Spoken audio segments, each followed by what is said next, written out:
Ako daw, Oh, ako'y dati bumiyahe nung pandemic. Nung panahon ng pandemic, kaya ako'y bumiyahe ng jeep. Ay, talagang walang-wala. Walang-wala akong pagkitaan. Ay di ako'y pumasok na driver. Di siya biyahe lipa na D8. Ay di ngayon, lahat ng bawal. Hindi ako nasunod sa batas trapiko.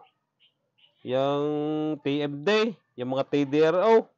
Tatlong bayan yung aking binabaktas na yan eh.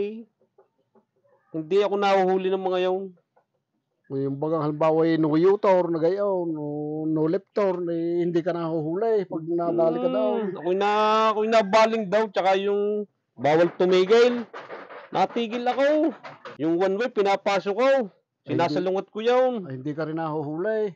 Hindi ako nahuli. Ay, magaling. Nakatingin nga sa akin, for sure, hindi ako pinapansin. At hindi ko dala pati lisensya ko. Kung ako'y nabiyahing yun. Eh, bakit ka hindi nahuhuli? Ay, paano ka ako hindi mahuli? Ay, lakar naman ho ako eh. Hindi ko dala ang jeep. Ayun lang. Pero dala ko restro.